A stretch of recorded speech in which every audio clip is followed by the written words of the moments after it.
Hey, New York. If you've ever been to a dollar store in New York City, there's a good chance you've seen a line of affordable household products by a company called Trisonic. A few years ago, I noticed that each package had a tiny bit of wisdom printed somewhere in fine print. I ended up spending a lot of time in dollar stores reading new packages, and I eventually took a look at their website and realized that their factory was in Queens. So I borrowed my roommate's car and took a trip out to Flushing for a spiritual adventure.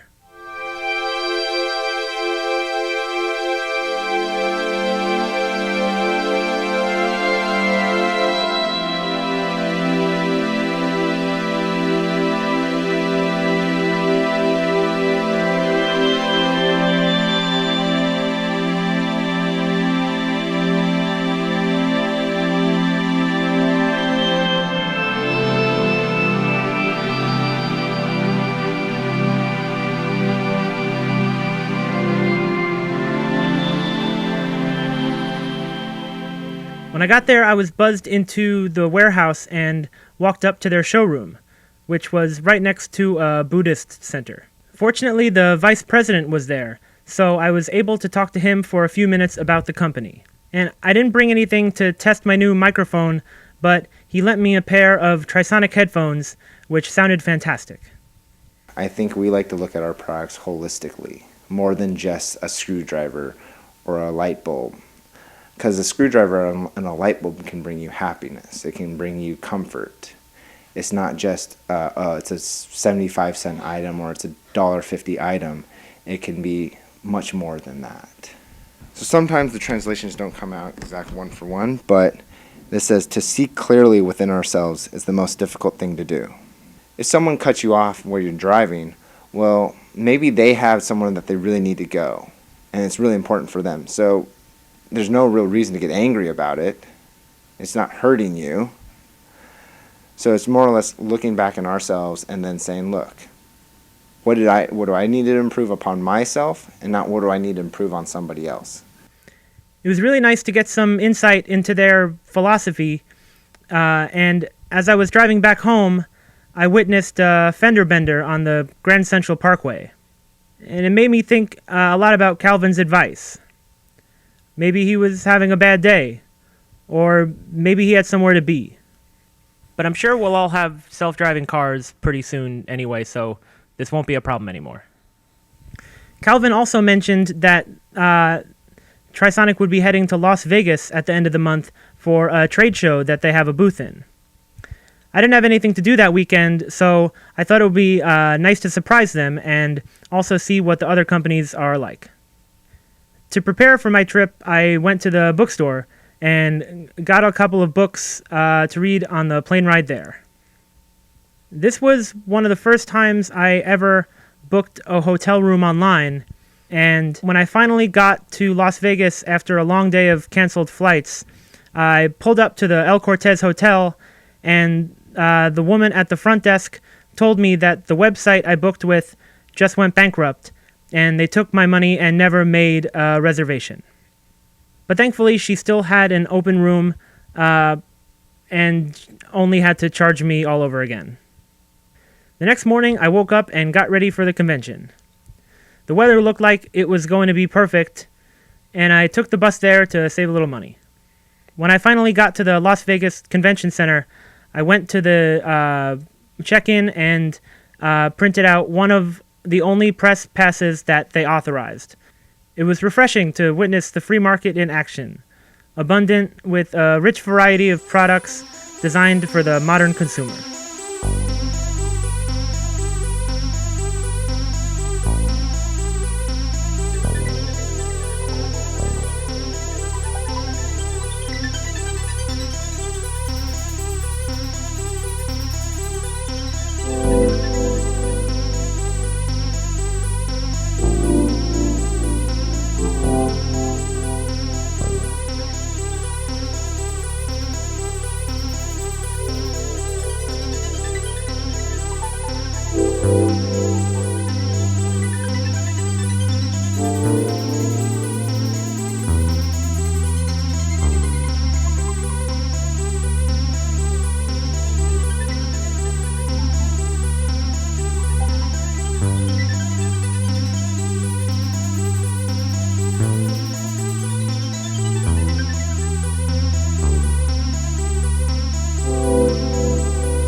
I eventually found the Trisonic booth, but they seemed a little busy with customers, so I walked around and talked to a few vendors to see if any of them had a similar philosophy.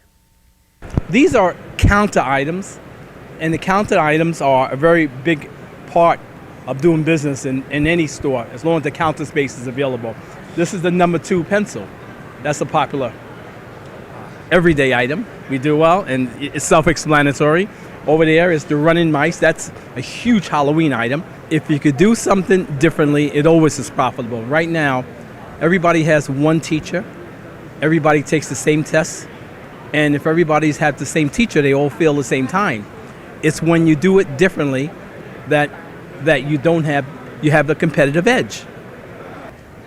I think calculator is still have market because computer mobile phone cannot take the place of calculator, because calculator is still more convenient than mobile phone and other calculating way, especially in office. We're using a U, but if you want it to be anything else, it could literally just be a line, and then you would be able to activate it. So for demonstration purpose, we have the U, do a simple unlocking pattern, and it immediately becomes a stun gun. It's 50,000 volts. 3 seconds, 3-second exposure, they're on the ground. They're on the ground and they won't be moving for a while. People use guns for self-defense if you use it skillfully, but if you use it if it's in the wrong hands, it becomes a dangerous weapon. Same thing for anything, really. So it's all up to user discretion. But again, the emphasis here is safety for the user as much as it is a preventive measure. I believe in meditation. I love meditating, but not very religious, more spiritual. Do well unto others and all of that. So that's what we try to do. That's how we live our daily lives. That's how our company lives. We have the ultimate election toy. Each one is giving it to the other one, and this is the ultimate rivalry. We don't stand anywhere. We're just trying to have the Americans enjoy their elections and have a good time with it and enjoy the free enterprise, because the elections doesn't have to be always tough and boring. Got to bring some excitement.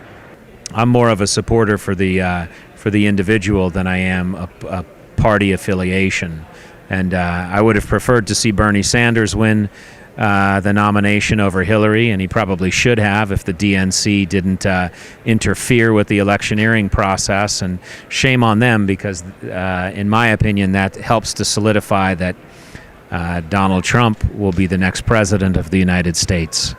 I believe that there's a reason for everything, and I think certain things, whether they're positive or negative,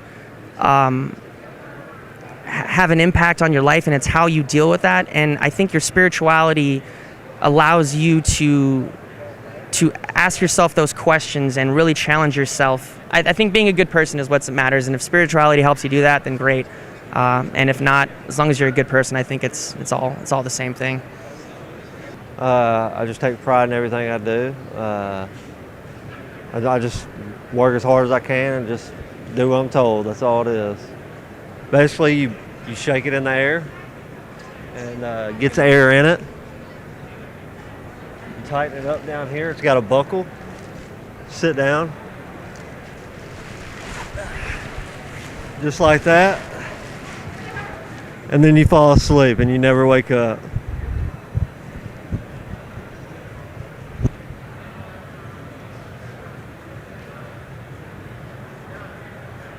I believe in God, and I actually prayed to God for years to think of an idea for a product, and I couldn't think of anything, and then one day it just came to me. It's a Jello shot syringe that's shaped like a penis, and it squirts out gelatin treats into your mouth, so you never have to go home without having a good time with these things right here. These are a hit. We sell them all around the world, and nobody has anything like this in the whole market week. So I credit a lot of that to a lot of prayer and thinking about, just a nice product that will keep me busy. So, yep. Everyone has a God, who that happens to be in whatever form or shape or whatever. I'm just very much I think this whole company is a very loving company, and just all of us are connected beings. This stuff right here is more of our gag line. It's just designed for you put it in front of your business, just like this guy right here. He could be used as a greeter. Put some business cards on him. And these guys over here are more animated. You put them out in front of your business, and they will talk for you and advertise. They're a perfect employee. And then they don't change their attitude. They don't show up late. And then our fortune tellers here, you put in $1 and they come to life and they give you a message. The perfect employee. Never late, never tired, no morals to compromise, in a state of perpetual bliss. Maybe there's something we can learn from these machines. Although there's a good chance we may already be living in a simulation of their design, trying to find purpose in a chaotic universe imagined by sadistic robots.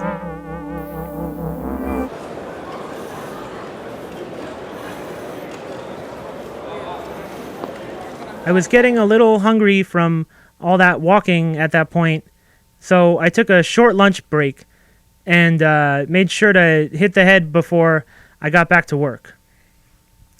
It seemed like this convention was a place for retailers to find moments of truth. While I often feel so alienated by the work that I do for money that I end up spending all my free time making films with zero commercial value. And at that point, I decided to exit the convention and walk around Vegas for a bit. I started to think a lot about how to develop a skill that can't be used for evil. Because everybody's got to do something, and there's no such thing as a free ride.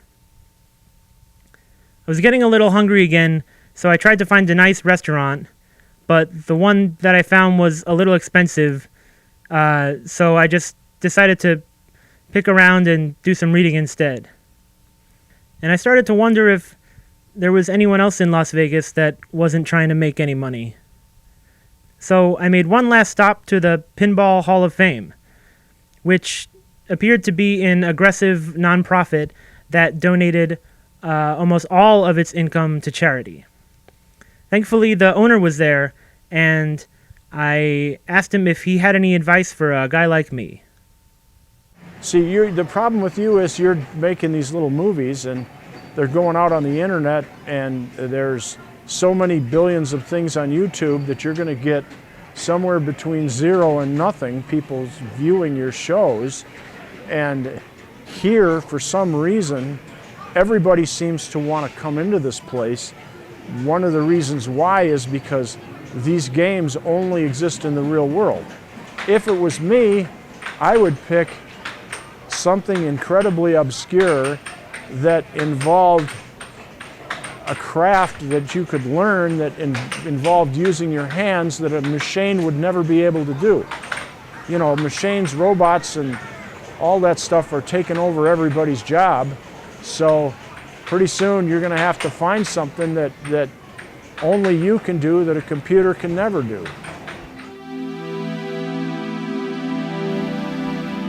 I guess he had a point. Maybe it's time I learned to do something practical. That could be useful when everything starts to sink. And leave real filmmaking to the robots, whose work will always live somewhere in the uncanny valley.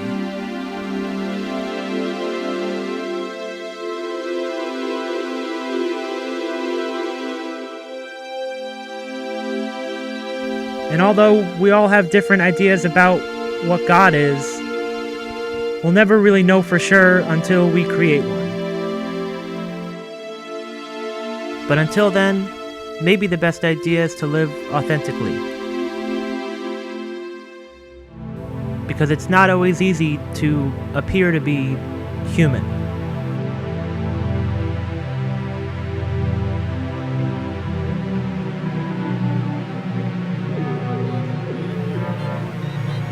This is John Wilson. Thanks for watching.